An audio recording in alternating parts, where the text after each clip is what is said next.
And this week, something a little bit different. I know that I say that every week, but this really is different. It is the Abarth 595 Competizione. What can I tell you about this? Well, it's 32 grand for this one, the coupe, and there is a cabrio as well for an extra $4,000. So I think it's like 32,990 or thereabouts. Comes with a 1.4, a tiny 1.4 turbo engine. Now David and I took this out for a little test earlier in the week, and it really is, it's so cute. It brings a smile to your face. You do have to be careful though of the 5-speed manual. I keep trying to put it into 6th. Don't put it into 6th. This blue paintwork is matte, and it's an option, of course. Sunroof I think looks pretty good, and you'll notice all over it there's little scorpions, in a nod to Carlo Abarth, who was to Fiat and the Italians what Carroll Shelby was to Ford, except with more style, probably. The boot is a fairly small affair. Seats go down 50-50. Under the floor there is only a tyre repair kit. I mean, there's physically not enough room in there for a spare anyway, even if they did try and put one in. Inside, you'll notice you sit very, very high. There's no height adjustment for this sport seat, which I think is kind of odd. Door surfacing is a bit scratchy. There's loads of hard plastic, but look, you know, it is what it is. There's a little gauge up here for turbo, and that also tells you when the sports mode is activated. Let me just turn the ignition on. Oops, turn the volume down. Love the little Abarth symbol. So when you've got sport mode activated, which is this scorpion button here, there's scorpions all over this car, it brings up sport. So there you go, on, off. Also, you'll notice the dash, that's digital as well. That's really just one screen kind of divided up by a ring in the middle, which is a piece of physical plastic. The steering wheel controls, oh, I know the steering wheel's upside down, but use your imagination. Audio this side and phone this side. A smallish screen, which has Apple CarPlay built in, and of course you've got to do that with a cable. Instruments, incredibly simple. This is climate control, and this is the kind of electronic limited slip diff. You can turn that on and off. Window controls, strange place for them. And this cool as hell kind of aluminium kind of golf ball sized gear lever. I really like it. The seats are, excuse my sausage roll bits on the floor, the seats are really comfortable. There's more of my sausage roll. And just in case you've forgotten you're in an Abarth, it's embroidered on the back seat, on the back of the seat I should say. And on the subject of the back, I wouldn't bother. There's not a lot of space to speak of. But look, this is really a personal car. It's a city car, something very small. Come on, Carlo, off we go. Just one dial. Now, Alan, I have the seat, back of the seat upright quite a lot. To adjust it, I have to open the door. Yeah, and there's another scorpion knob to twist. Another scorpion. Nothing worse than twisting a scorpion's knob. That is a single LCD screen there, you'll notice. Yes. That is divided up with a couple of there's a hard ring around the outside of the dial. So the ring around the outside of the dial is the revs, and the digital in the middle is the speed. Correct. And this, as I said, once you have your Apple CarPlay plugged in, as I do, that screen becomes very small, but at least you've got firm buttons, fixed buttons for your volume and tuning and so forth. And look. Oh, look, I've got a button here that kills sound. I love that. Now we are driving around Callan Park, which is the old funny farm.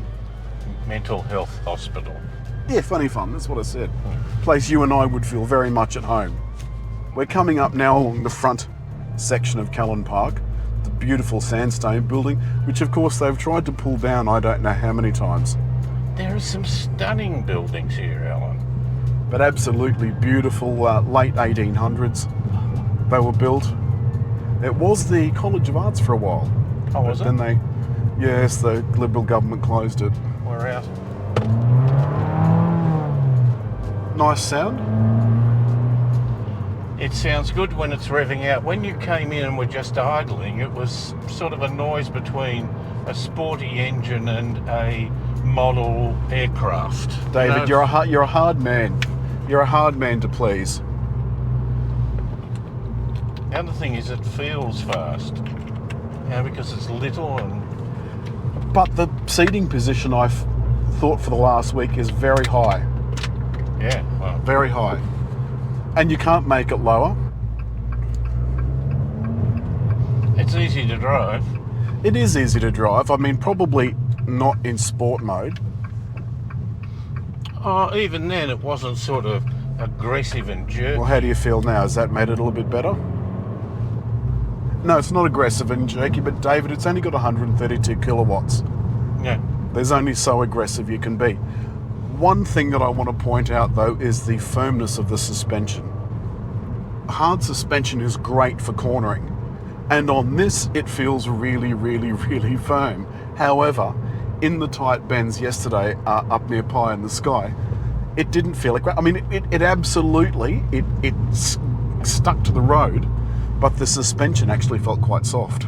That's a pretty smooth road. It is very smooth road, and there was a little bit of leaning corners.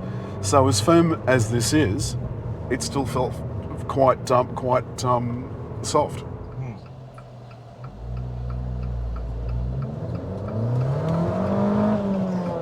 Wow. A little bit of torque steer. Not that easy to pull into fast traffic, especially in peak hour. So now I'm up to highway speed, and remember, there's no blind spot monitor, no drive rates of any kind, no autonomous emergency braking, nothing to help you drive. And there's only 5 speeds, so at 77 now we've dropped way back. I'm still doing, let me get up to 80. At 80 I'm doing 2000 RPM. That's quite a lot. And I think that accounts for my reasonably high fuel consumption. You can certainly notice that little pleasing little burble. As a city car, if you're used to driving a manual, I think you'll be okay with this because the gear changes are so light and easy. And once you get into very fast corners, it's a very easy gearbox to manage. Which actually brings me to an interesting question. Just realised how ridiculous a larger, taller gentleman must look in a Fiat 500 size car, even if it is an Abarth. I've had a couple of people ask me about it, what it's like to drive. That's the other thing, there's potholes all over the place, and these low profile tyres, they really do bang and clang over them. Anyway, there were people interested in my little Abarth, interested in how it drives, interested in how it looks. A couple of them had a sit in it. And you know what? Everybody likes it. It puts a smile on everyone's face, and it looks much more expensive than what it actually is.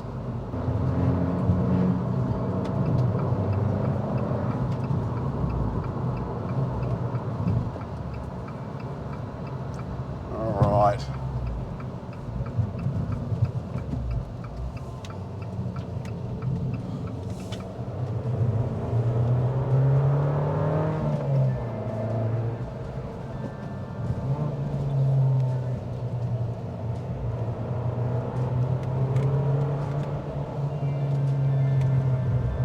Now you can feel that this is going around those corners very solidly. Doesn't feel at all like it's about to let go. But of course, with such taut suspension, you can feel absolutely everything. You can feel every bump in the road.